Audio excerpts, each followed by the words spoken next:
So where is Joe Budden's contracting attorney? I need some additional information because I'm trying to understand what's taking place with these contracts that Joe got going on. What's going on? We'll talk about it in just a minute. I was a diamond in the rough. They said what we had wasn't enough. They said there was no more room for us. But now we're here about to tear it up. I was a diamond in the rough. They said what we had wasn't enough. They said there was no more room for us. But now we're here about to tear it up. All right. Welcome back to OPM and Beyond, where we discuss, you guessed it, other people's money, learn more about ourselves, and try to figure out how to create generational wealth. So let's get into it. The first thing is first. Joe Budden is a firecracker. And I know you probably all saw about how, he has his podcast, obviously the Joe Budden Podcast, and him, Maul, Rory, Savon, all those gentlemen, they do a great job at producing high value add content, I should say.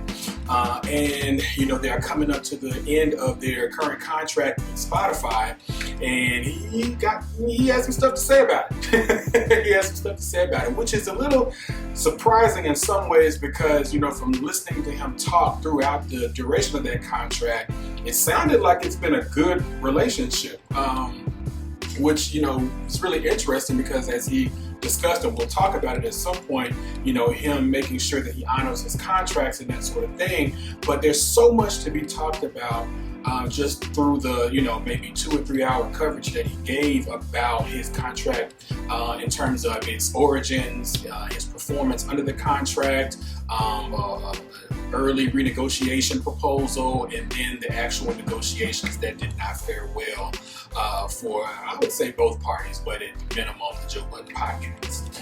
Some of the things that were really key to highlight would be things like the freedom of ownership, untapped markets and how to value them, contract negotiations, the importance of data and data gathering, like I said, company valuation, bad faith practices, numbers, his different analogies. There's a lot of different stuff here.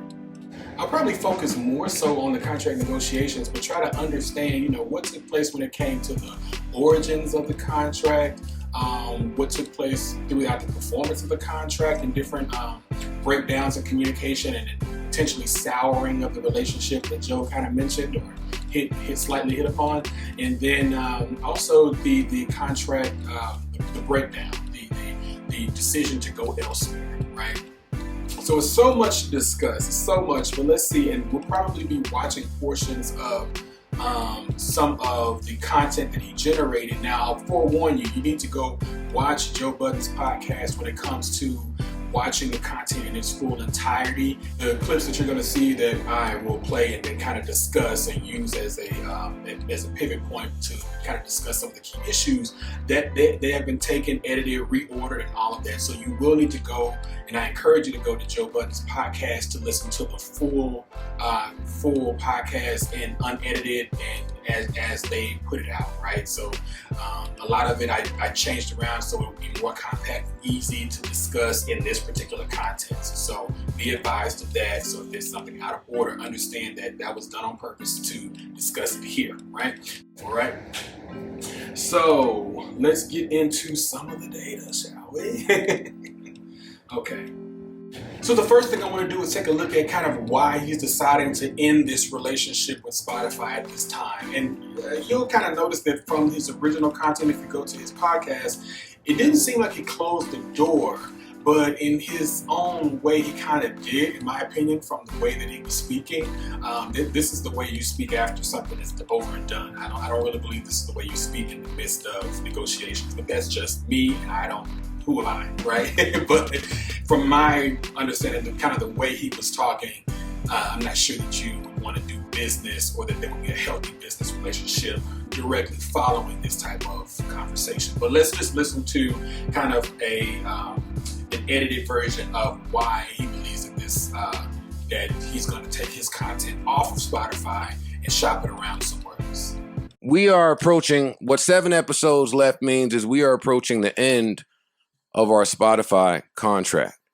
And for me, that's really, it's an important milestone to note, because I got to be honest with y'all, in a moment of transparency, what 7 episodes left means is that September 23rd, this podcast, new episodes of this podcast will no longer be available on Spotify exclusively. For me, it's about building a network. For me, it's about having quite a few of these. And if I can't bring them to somebody that's going to value that properly and respectfully, then I'm the small percentage of podcasters that will say no to the money and not bring it to you. The first thing I'm going to do is just tease out those first 2 reasons, right? The valuation was critical, right? So that if you're not going to value it properly, so then the question is, what is that? What is the proper valuation? And also respectfully.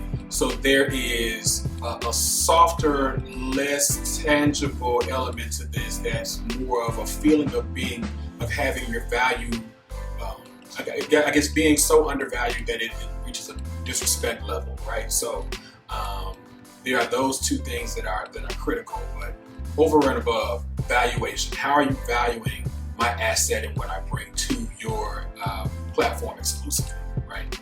Yeah. Gimlet came, we didn't budge. Number 1 still. Parcast came, we didn't budge. Number 1 still. Influx of all of these user-generated podcasts, we didn't budge. Number 1 still. Bill Simmons comes.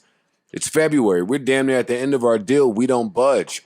We're number 1 still. That presents a problem for Spotify, because for well over a year and a half now, I've been waiting for the right opportunity to let you know that you have valued this thing improperly the entire time.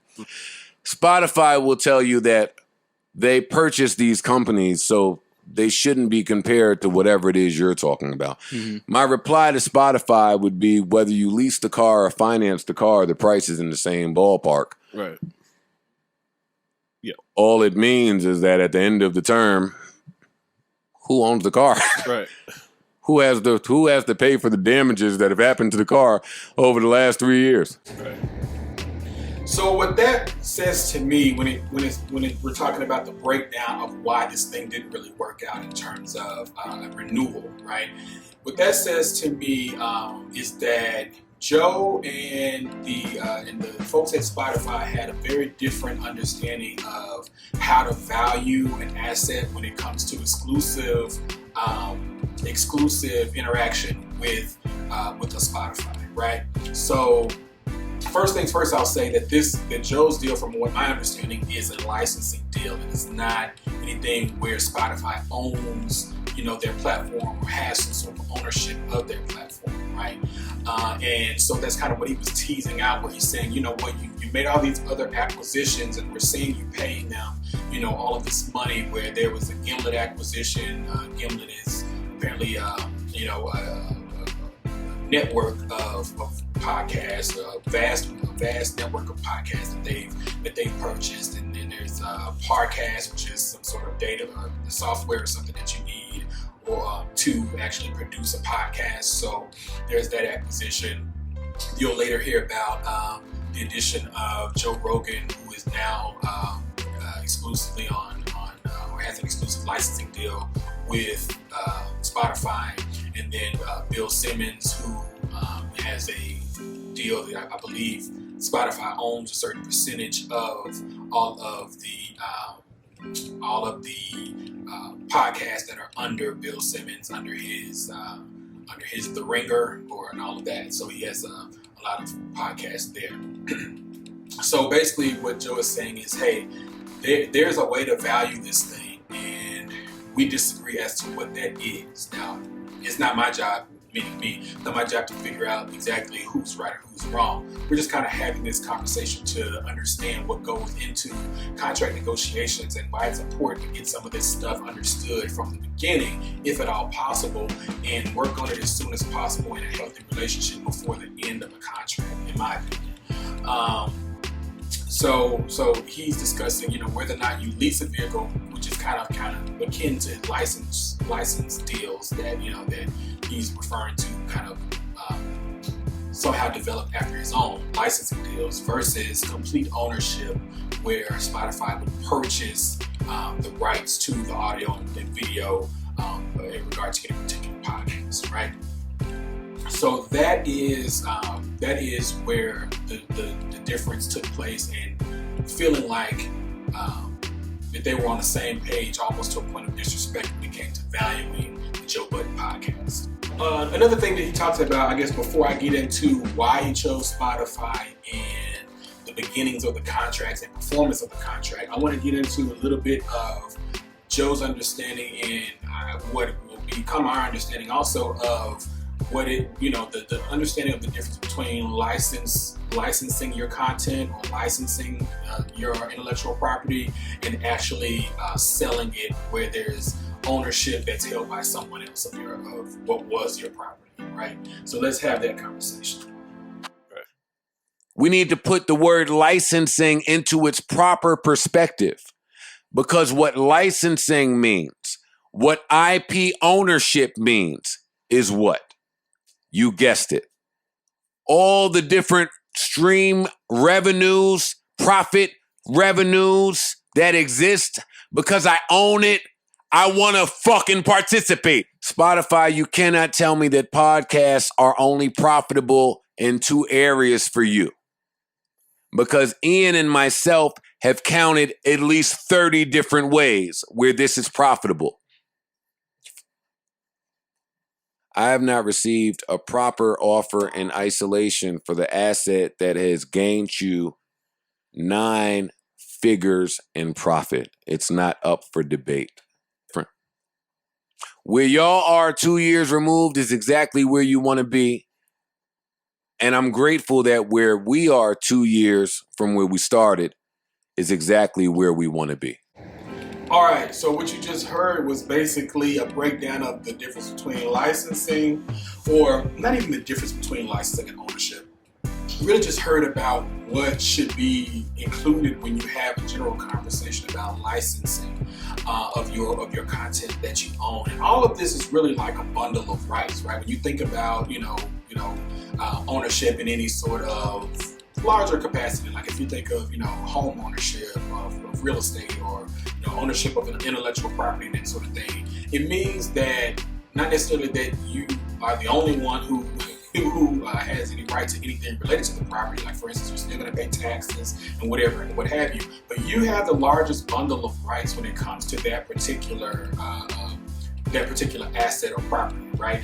And so he's saying that in a true licensing situation, that any sort of revenue streams, any financial windfall that is coming from an asset should first and foremost be filtered through the owner, right? So if there are multiple streams of income, then those things should not be hidden from the true owner of the asset. Now, whether or not that owner decides to give that or to license that portion of revenue to someone else, or that category of revenue to someone else, that's on the owner. That's totally their prerogative to do so. But what Joe is saying is, it seems like there's a hiding of the ball when it comes to the different things that generate revenue, or the different categories and ways to generate revenue from his asset that are not being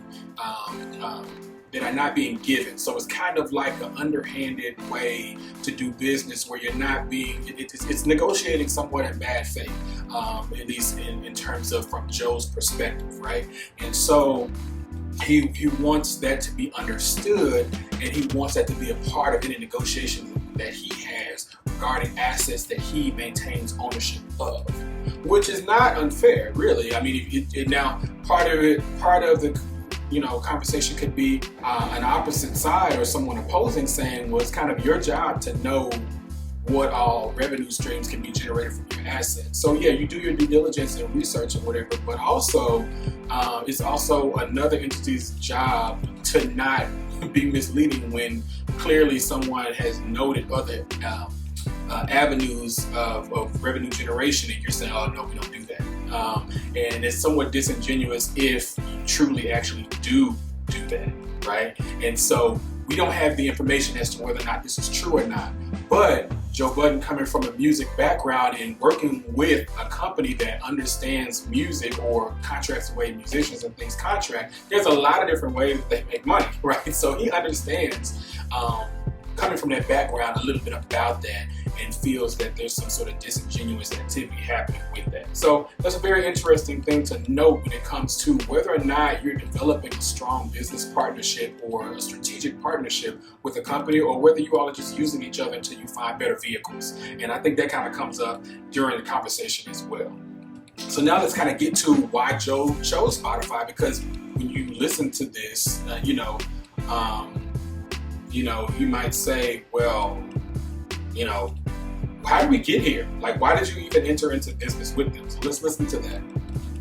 This Spotify deal was done as a whole to gain information, to see what it felt like when you were able to centralize most of your entire audience to one specific DSP. That would help us determine the true value of what we're out here doing. And without us actually being able to go inside the house, we can all look at the house from outside of it and say it's pretty. Mm-hmm. But if we don't go inside the house, we just not going to know what the moldings look like. Mm. It's the reason I didn't go to Tidal. Hey, Hov, can we get information? No. Damn. All right. And Spotify calls. Okay, so this is really important because the reason that the business relationship, according to Joe, is ending is because of the improper valuation of his asset and the lack of respect when it comes to attempting to do so based upon his interpretation of the valuation of his asset, right? So then, coming to the beginning, or going to why he chose Spotify in the first place, it was to make sure, like we talked about, that data gathering, that to make sure that we understand in an evolving marketplace how to properly value ourselves. It's not really a set landscape yet. With podcasting, really there's a lot of stats, and I'll probably chop it in here somewhere, a lot of stats when it comes to, podcasts and the landscape, the marketplace in 2018, where maybe it was in, 50% of the homes or something like that, and now it's 75% of the homes that people tune into podcasts and that sort of thing, and the amount of time that people use or spend listening to podcasts, which is a little much greater than they would any music platform specifically to listen to music, right? So it was kind of really, initially Apple was the huge player. We'll get to that as well. And Apple still is a huge player. But initially they just held the market share just because, right? Because it wasn't really something that people really thought was going to take off quite yet. So back in 2018, when Joe was entering into this, we understand that the landscape was really wide open and not really, kind of nebulous, not really understood, right? So his whole thing was, okay, I'm going to enter into this in order to primarily to get information, get data, understand where I fit in the marketplace that's not yet formed, and what I can do with that information to position myself properly to be valued properly, right? And he also mentioned, you heard Tidal's name pop up in there. There at some point was a deal from Tidal, and at the mere mention of having the ability to have access to data, Tidal said, "Oh no, you can go. Bye. we'll validate your parking, and you can go ahead and get out of here." So that was his reasoning, right? One of the primary reasons for him to go with Spotify. But so if that's the primary reason, and the valuation is still off, then I'm confused as to how we got here. So let's go further into the beginning of the negotiations regarding the contract, hear a little bit more about that beginning, and then we'll get into contract performance after that. So I go to LA, we sit in the Mondrian, and it's me and it's Ian and it's Carl Cherry, and it's about 3 other people from Spotify staff. And they begin to tell me about a vision that they have for podcasting. And at the time, that vision was very much aligned and in line with mine. They then present an offer for this podcast, and from the rip, I have to tell you, I was aware that they were valuing improperly. They didn't know. Spotify, my contract with y'all, I helped design it. Y'all didn't know. There's an entire ecosystem here that you have to respect. Have to. Important to note, because this is all poker and Monopoly. So what I'm saying is, when you don't have the finances, sometimes you may take a deal that's not valued the way that you see it valued. You follow me? Yeah. Of course. So I closed that Spotify deal. I'm being paid the least in my most valuable asset. And not numbers. Again, time. There's so much in that. There's so much to cover in that. And it's one of the first points when I was listening and kind of reorganizing some of this. It was one of the first things that kind of stood out to me. That was really confusing, because if Joe was well aware that the valuation of his company was off from the beginning, according to him, he was well aware that even the thought process for how to value, how to create a valuation for his asset was off. So entering into a contract, understanding that the metrics, even from where you start, are wrong, is weird to me. Only if you are unsatisfied with that taking place, or that being the case at the end of it. Now, what you can say is that you do it in hopes to shed light on how things should be done properly, and kind of set you up to move forward after that. And that's totally fine, but that is indeed still a gamble. You're still taking the chance that someone will see things your way later down the line.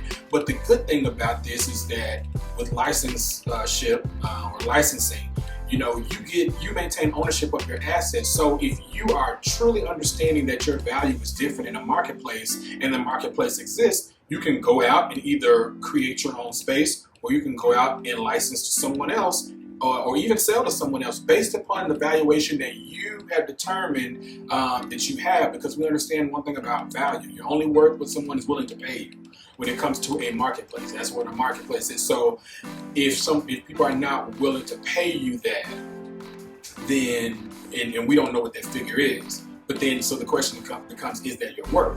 Now we'll talk about how he's comparing himself to other folks that come after you, that come after him, that kind of really help to create that valuation and understand where you are in the marketplace, even when people are not willing to pay you. But so there's that, right? So, and then he also mentions that he understood from the beginning that, this was not valued properly. And he also said that he helped create the contract that he signed. So a lot of these grievances that we're going to hear about moving forward when it comes to, improper evaluation, or when it comes to metrics that are not clear for performance, when it comes to not hitting whatever metrics that you need to hit to qualify for a bonus, even when you're number one on your network, not getting vacation days when it comes to holidays, or having to really put your foot down when someone is deathly ill in your family. All of these things that seem to not be included in the contract, but Joe is clearly saying that you guys didn't know I was on the upper hand on the no side, but the contract sounds foolish. So I'm confused as to how Joe can be so on the cutting edge of this, but there's so many things that are, so many things that are so standard that are not taken care of when it comes to contractually, to protect him, to protect Rory, protect Maul, protect Savon, all of those individuals who, that help to create that machine, which is the Joe Budden Podcast, right? So I'm confused about this, and we'll get more into the beginnings of the contract performance, and understand kind of like where the breakdown started to happen throughout the contract performance. We blew through the projections. That's what we did. Mm-hmm. Day one. Hey, the site crashed when we launched. I'm just highlighting for the audience why you want to go into 2 years ago, you want to go into an exclusive deal with somebody who's assuring you you'll get all the information and analytics that you need. So he says right here that he was assured that he would get all the information and analytics to help support his valuation of his company and his understanding of what that should be, right? And using data, being really data-driven to do that. And so if you have all those assurances, my only guess from this point, if that didn't happen in the future, is that one of two things: either there's a lawsuit coming, or two, that this wasn't in the contract. And then I also have to ask, when you say the data to understand valuation, was it just data for the Joe Budden Podcast, or was it also data for others that you compete with within the company? Did you get data, or or denied data in terms of how you rank up or stack up next to other people that are within Spotify or outside of Spotify or what have you?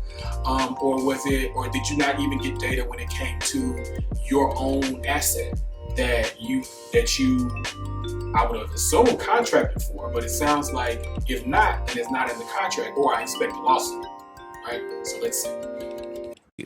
For 18 years of my career in a game that I had no say-so on the rules that were being put in place. Podcasting, not so much, buddy. This is new ground. And some of you that are familiar with my story, the ad fight was my fight at Complex. It's how I ended up at Spotify. If they would have just done any due diligence, they would realize all this. But no.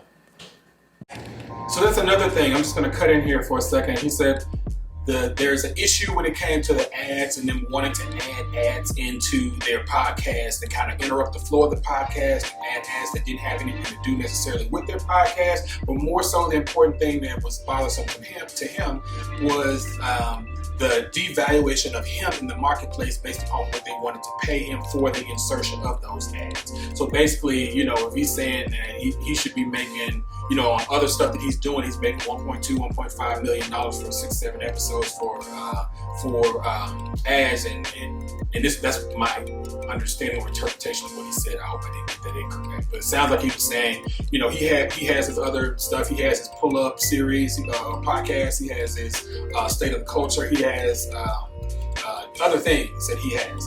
So he's saying I can get 1.5 million for that type of stuff in my other endeavors, and over here you want to give me what did he say, 150,000 or something for that same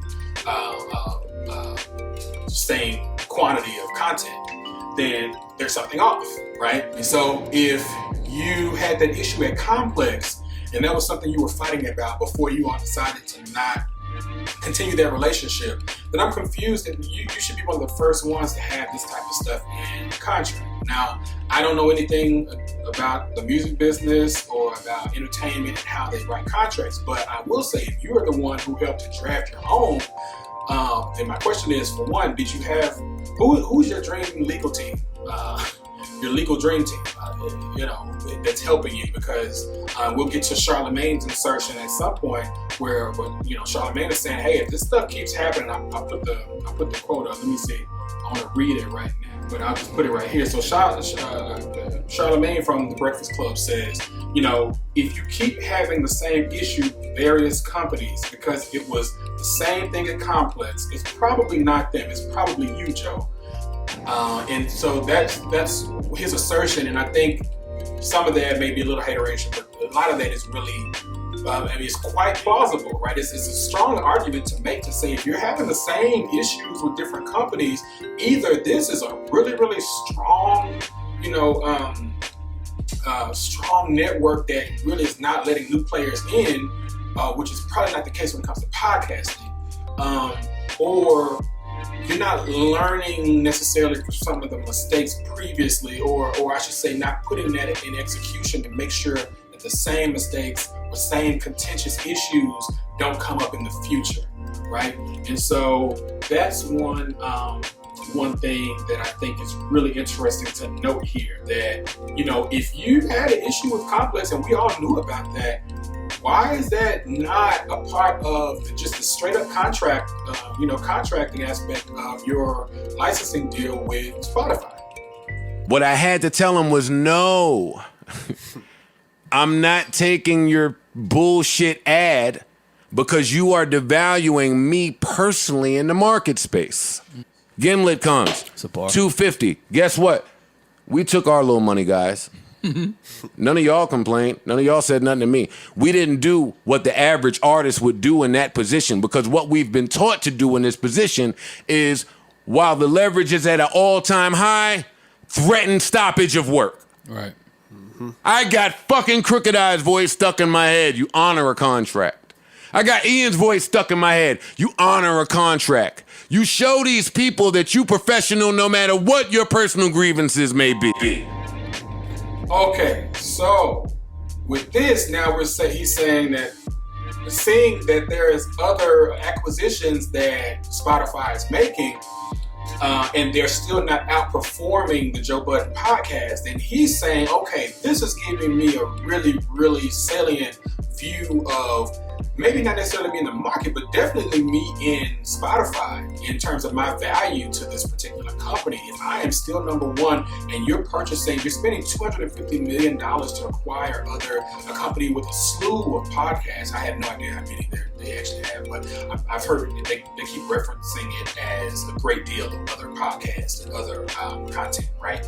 And so if you have that and we're outperforming that, you're paying all this money for these other entities, then it stands to reason that you would say, oh, okay, I'm starting to get a glimpse of at least how Spotify should see me, not even necessarily how objectively it is in the market. If you're spending this money, this is giving me an indication of how you should see me being number one, in addition to whatever else you have brought in, thinking that it's going to ratchet up to be more competition for me and potentially add to your roster, but also potentially outrank me.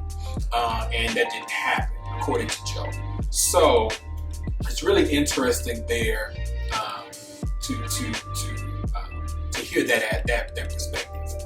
And the other thing about that is the stoppage of work aspect. So he's saying if leverage is at an all-time high, this is the perfect time for me to start thinking about renegotiating, or negotiating in advance for what I expect, or have the conversation in terms of the valuation I expect to be seen, or the lens I expect to be seen through, what type of valuation I'm expecting for my company, right? So, and if I'm looking at this correctly, I think the Joe Budden podcast started around about September 2018, right?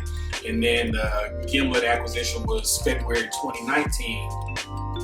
And then he'll talk about kind of what happened in April 2019, where, he was approached to kind of blow up the current deal and do further business in regard to the Joe Budden podcast, as well as Pull Up and whatever else the other gentlemen on the podcast were working on, and kind of like akin to a 360 deal in the music business, really. And so, which is kind of similar to some of the other, like the Bill Simmons and that sort of thing, having ownership of that, and his network of different podcasts and content, right? So let's hear a little bit more about the initial early renegotiation that took place about 8 months after the Joe Budden podcast launched exclusively on Spotify. We are rocking. We are number one. So much so, we get approached 8 months into a 2-year deal to say, hey, we would like to further business.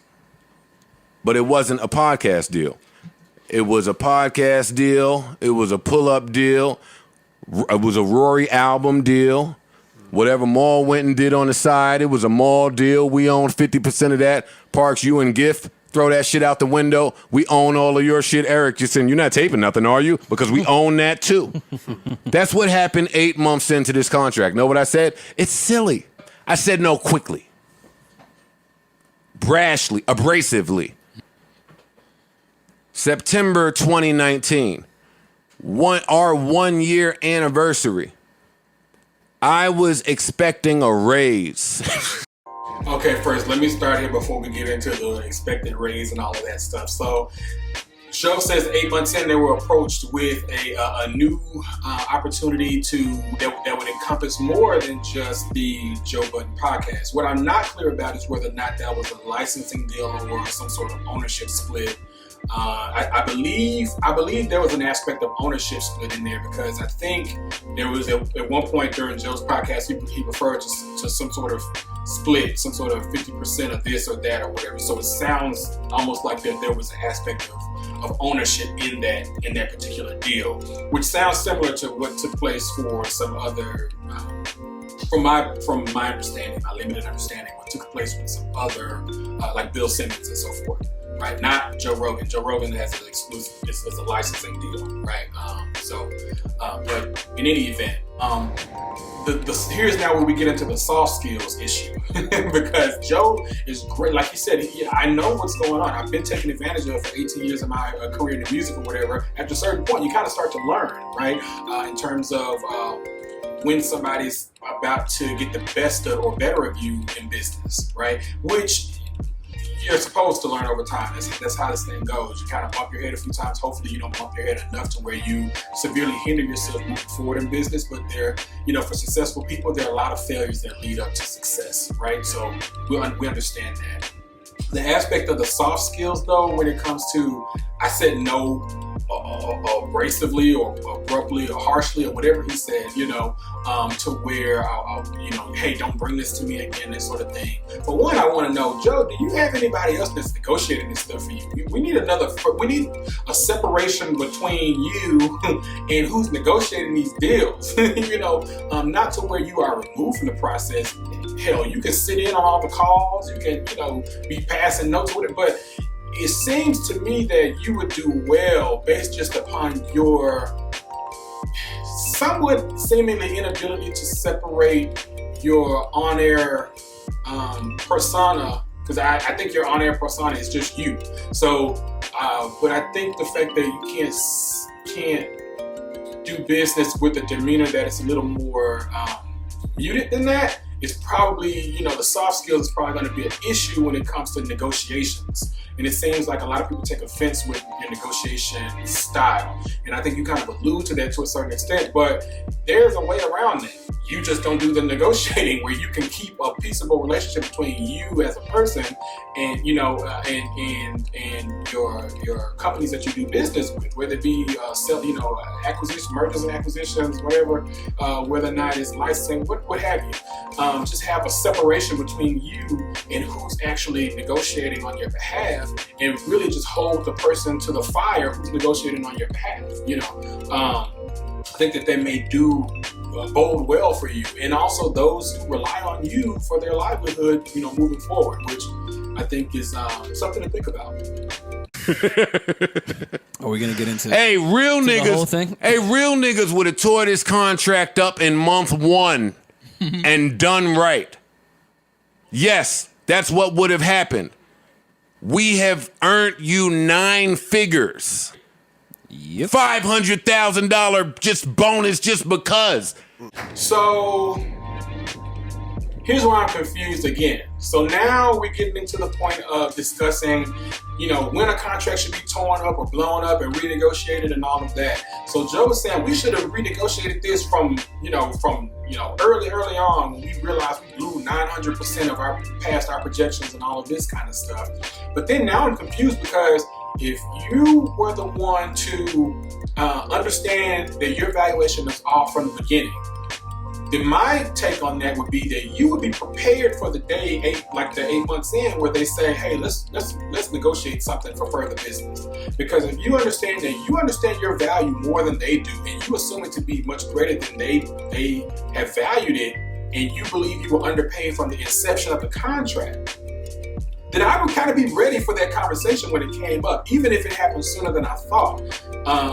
Or get ready or something of that nature to have that negotiation at that time. Because when you talk about, saying, okay, honor the contract, I have people in my head saying honor the contract. Well, you are honoring the contract. If both parties decide to come back to the table and say, hey, there's a greater opportunity than what we have on paper right now, that's not dishonoring your current contract, right? That's just, if both parties are in mutual assent, to renegotiate a contract, there's nothing to frown upon in the business sense or legal sense for that matter if the contract is executed properly. So I'm confused about why we weren't ready, when I say we, why, the Joe Budden Podcast was not ready to do that if we knew from inception we were undervalued.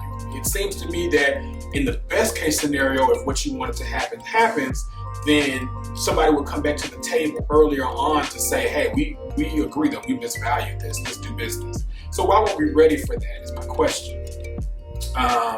And when you say we should have torn up this contract beforehand, then my question is, okay, if you are in agreement with them as to renegotiate this thing, why did nothing materialize of that? Or are we just getting the very, very short, terse version of how that went? Was there an attempt to negotiate that? Was it all or nothing from their perspective? Did you present anything to them? You helped draft your first contract. Are you only waiting on them to present you with something? How is this, how did that take place at that time?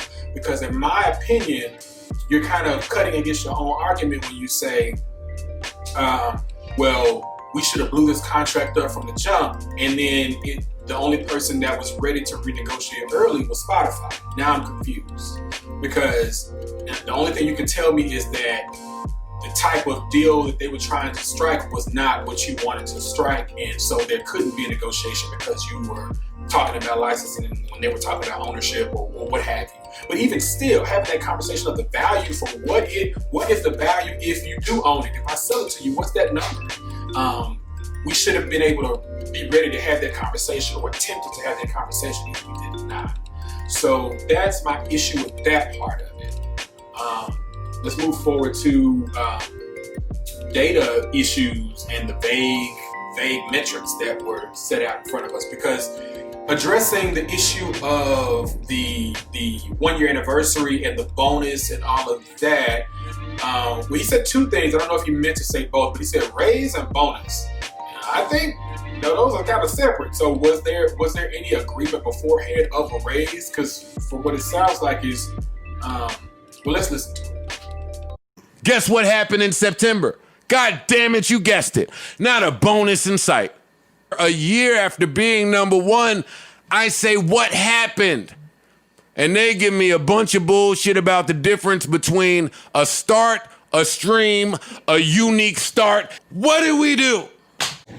So here's the part I'm confused about in that, because it sounds like from now listening to the podcast in its entirety, it sounds like there was something in the contract in relation to some sort of $500 bonus, because he not only did he mention a specific figure of $500,000, he also mentions the fact that, even though that they were number one, they didn't hit the metrics to trigger that bonus. I don't know what he's talking about with the raise part. I'm understanding the bonus part. I don't know what the raise part means, or whether or not he kind of was using those interchangeably. But it sounds like there was something in the contract for a bonus, and it also sounds like, based upon whatever metrics that Spotify was using, that they did not reach the threshold to achieve that additional bonus. It also sounds like Joe did not, that it was either it wasn't clear in terms of the information provided to Joe, or Joe never took the time to understand. It's one of those two, what it took to hit the metrics of the $500,000 bonus, and how you calculate that.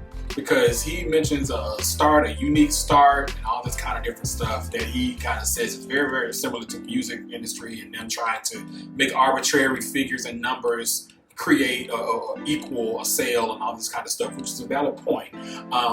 But my point is, where is the contract? What is in it?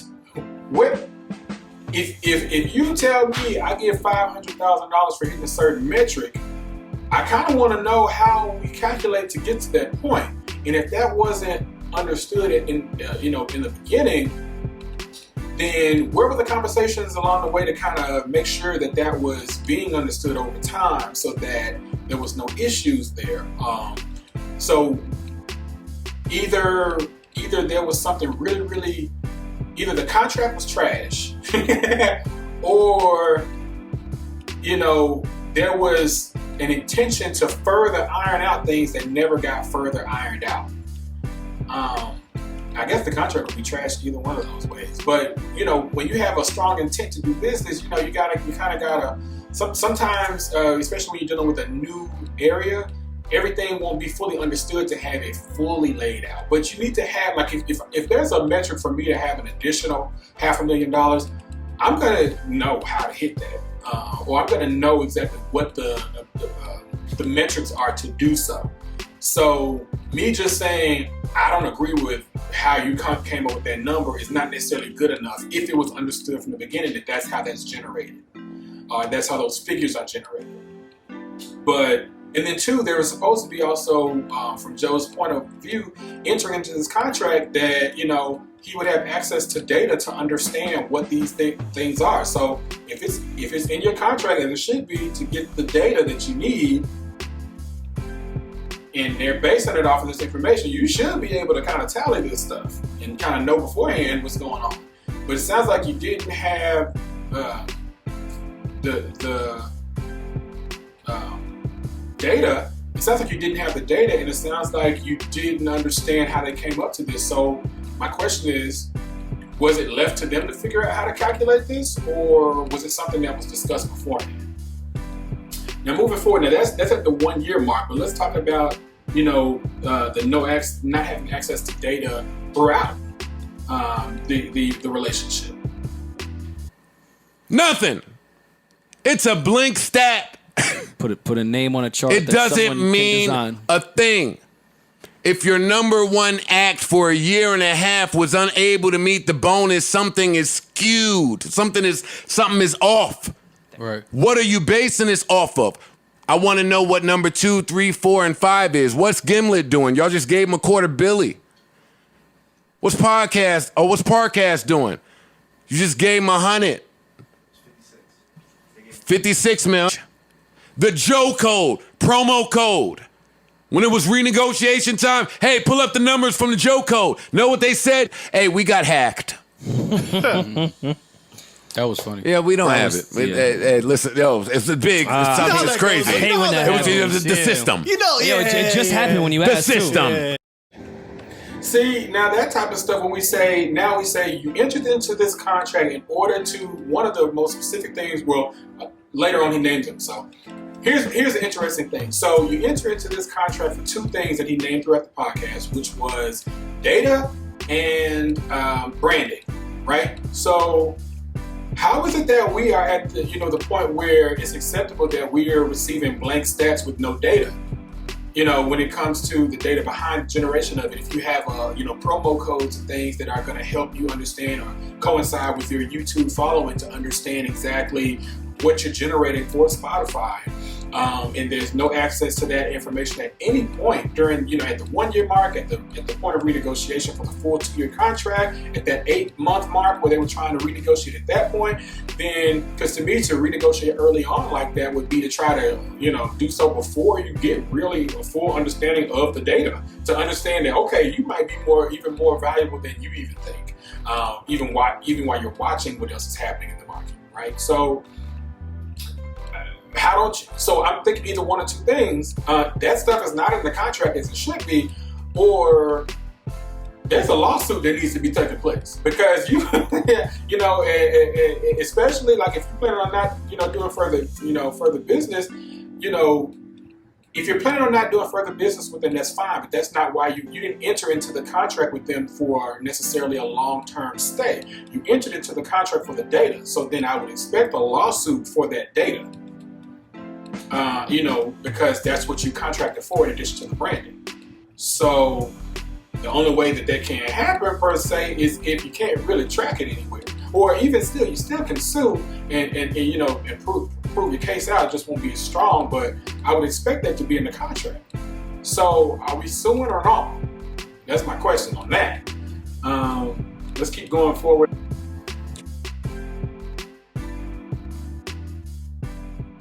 We have showed up and turned out at every turn twice a week. Yeah, Savon's not wrong either. New Touring Year's- in between it. New Year's Eve is coming. Christmas is coming. Let's get a vacation. I submitted those days for a vacation. Let me stop playing around. And what I got back was, nah. Nah. No. I will not let any of mine ever be robbed for their hard work. Sorry, Spotify, you are not the only DSP to exist. Actually, you're at a hindrance because what hardware do you have? Where are you taking this game in the next 5 years? Or are you looking to continue to pillage? Do it with them. Yeah. Not with Joe. So then, and so that last one's just kind of the weird one out. That's, you know, talking about, hey, we've been going for, you know, over a year, you know, and 2 podcasts a week, and for, you know, about 3 hours each podcast. You know, we need a break. We need a vacation, such and such. This is where, again, Charlamagne's words come in and ring in really loudly, because my question is that not in your contract that you have off time, that you can elect to, you know, have some sort of time off, and then you say, okay, I put in for these times, but maybe your contract should say the times from the jump, or that you get to choose, and you're choosing any times within me. You know, give yourself, each of you get 6 days where it doesn't matter when you pick those days or whatever. Put them in, just let people know or something. I don't know, but I would imagine that there's something in your contract that allows you to have time off. And if not, I'm really concerned, because hell, anybody that's not under slave labor, quote unquote, has off time. So, and the fact, and I really stayed away from the portion about his father being very ill and really concerning the family, because that goes to a whole different, deeper place that I don't think we need to go to. But I think, at least, I mean, just respectfully, but you know, there needs to be something in your contract that allows you to have in your team a certain amount of off time or a certain amount of time to be able to recharge and recharge, as you say, and to deliver high quality content. And so the only issue I would have with what Joe was saying was that, you know, taking off, you know, with no one contacting you for 4 months, I would say with any business relationship, you're going to have to talk to me at some point within a month, you know, or not 4 months, was it 4 weeks? I'm sorry. You're gonna have to, you know, we're gonna have to have a conversation within, you know, a month, unless you are literally incapacitated, you know, just to understand, you know, what's happening, check in. Now, I don't agree with it being somebody else who's not in, you know, management, you know, for the company that you have a business deal with, calling me like, what, Bill Simmons? Why are you calling me about doing work for something that you have no ownership or involvement in, and y'all and we don't have a personal relationship, unless you're calling me to give me condolences or to, you know, to try to provide some sort of help, not to get me back to work. That's not help. They know how to work. So there's an issue there. So I may stay away from this topic completely, actually. I don't know, but there should be something in the contract for that. From that, he's basically saying that, hey, it was so important early on, just harping back again to that issue, him getting into that, or that topic of him getting the information that he needs to properly evaluate and value his company and asset in that marketplace, because there was not a lot of data information, and the landscape was kind of wide open, and Apple just kind of controlled it on accident almost, according to Joe, you know. So then, data is critical in that aspect to really understand, and, you know, to gain an understanding for where you fit in this marketplace and how to properly position yourself to maximize profit and revenue generation from your asset. And that was the point of this particular deal, in addition to branding that Joe mentioned. So those two things, the data and the branding. And so what it's come to find out throughout the course of the relationship and the course of the business dealing and the licensing deal, that there was no real sharing of data, and that in addition to the fact that there was no real sharing of data, there seemed to be some sort of bad faith negotiation in moving forward while Spotify was hiding that data. So according to the viewpoints of Joe and his podcast personnel, right?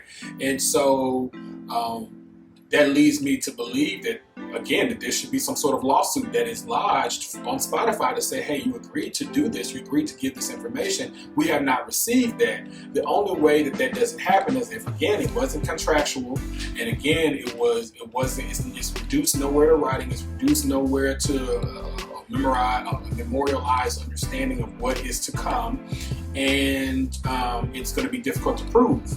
So really, all of this leads me to believe that we need to be better at contracting. And in addition to contracting, we need to be better at negotiations, having maybe some sort of removal of ourselves from the actual negotiating process, or limiting of ourselves in the actual negotiating process.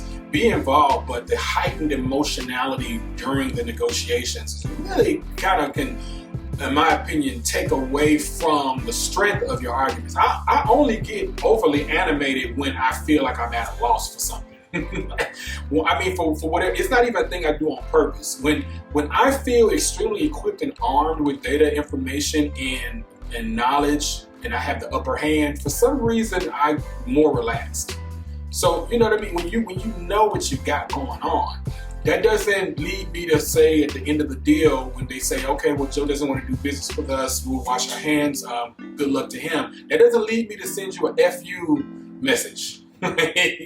You know, because if you say at the end of the deal that you got what you wanted and you're right where you want to be and they are right where they want to be, where did the FU part come in? Why is there FU? If you're where you want to be and they are where they want to be, what's the FU about, right? So then there's bad blood, and this kind of goes back to, again, bad blood with Complex, bad blood with Spotify, and it doesn't make any of those entities more upright, because it's anything to do with big business. I'm sure it's some tricks that go way far back. You know, it's some tricks that that people fall victim to every day. I'm not saying that. I'm just saying that being the most salient party from blowing your whistle the loudest, I think that there's some great things that you can learn about yourself moving forward to say, okay, the communication back and forth, that's cool, but I want it in writing. I want 2 or 3 attorneys to look at it to make sure there's no way to flip this outside of what you actually agreed to. I want clean hands in dealing, and if there's not clean hands, we're going to court. I want, and all of that, none of that requires me to really raise my voice. Not really and truly, so I think, in terms of the soft skills of putting someone into place to have that objective negotiation power, who understands and be clear that whoever you choose to do that should be someone who really gets and understands your position, and gets and understands your valuation, and gets and understands the heart and soul of the way that you do business, the way that your philosophy, and is in line with your objectives and your vision. And you choose who that is. But it doesn't sound like it sounds like you should be removed to a certain degree from that process in order to maintain a certain level of amicability when it comes to business deals that have ended in a positive, light, or from your perspective, like you said, you're toasting, you're saying they're where they want to be, you're where you want to be, but there's all of this extraness that's there that otherwise would be quite great for a podcast, except for the fact that it's real and it's related directly to business, and so it makes it should be less salacious. Like, salacious is great for YouTube and all that kind of stuff for the top stories, but it should really be a mundane conversation when it comes to what happened between you and Spotify when, as you say, both parties are exactly where they want to be.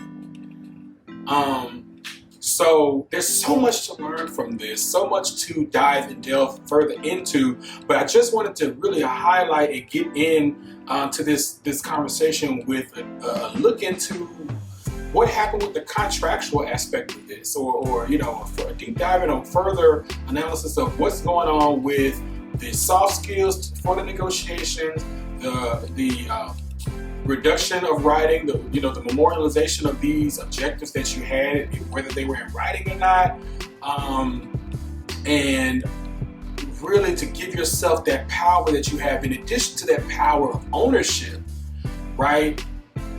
The power of holding someone to their words, the power of holding someone to the requirements and agreement that you all made together, the mutual assent that you came to with the offer and acceptance of this licensing deal. And so I think there's so much to gain from that in terms of being even better when it comes to not only being, like you said, more, like Joe said, more than talent. Joe is a network. Joe is a walking business. He's a businessman. He's really, really smart. I love the relationship that he has with his friends on the show. With Rory, Maul, Savon, all these individuals that he has that they really, really do work well together, and they trust him as they should, and he does have their in his own best interest at heart at the same time, it appears. And so I really do love seeing that. I love seeing that shine through all of this, and I do believe that they have a very bright future moving forward. I do believe they'll get another deal. I really do hope that in moving forward, though, that a lot of this deal takes less of a Damon Dash type of look, where we just blowing up the spot and bringing all the extra carrying on and such to the boardroom table, because really, truly, most of the time when that's happening, it's because something is taking place where the negotiations could have handled it to a certain extent, and you all are too knowledgeable at this point to be fighting over things like vacation days. Too ingrained in the culture, too ingrained in excellence in your field and craft to be negotiating over stuff like this. So, or to be fighting over stuff like this post-negotiation, I should say. So the best of luck to them, really and truly. I don't believe that they're in any trouble. I believe that they will do extremely well, and I look forward to seeing all of the continuation of all of the different assets and content that they produce. The pull-up, the state of the culture, Joe Budden Podcast. It's incredible to me the amount of content that they can generate just by virtue of having conversations that stem from their extensive knowledge in the industry. And so I look forward to all of that. I really enjoyed kind of going through this stuff because it's fascinating to a certain extent. And we'll continue to learn how to try to apply those lessons to ourselves. How do we apply that to ourselves?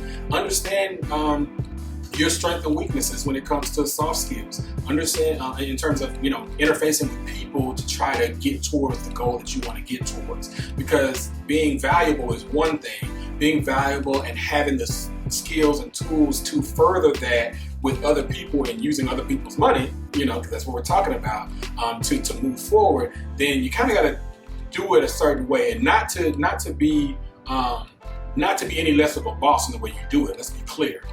You are your own entity.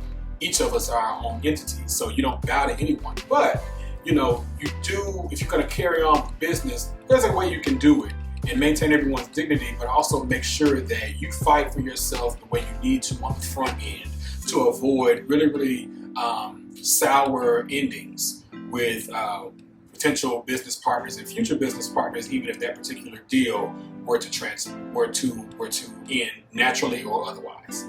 So that's what I wanted to talk about with this. There's way more that we can get into, but I think I'm going to end it there. So glad that I had the opportunity to go through it. Thank you all for watching until the end. My name is E. Rains, your host, your boy. If you enjoyed what you watched, please like, comment, subscribe. Let me know kind of what you would have done. Let me know if there's anything that you felt like Joe could have done better, or anything that's different between what Joe said and I said. Just let me know about all of your different thoughts that you may have down below. All right, till next time, guys. See you. Back and forth. I know that you feel that pressure, but I don't ever fall. Keep on rising like a diamond in the rough. In the rough, diamond in the rough. In the rough.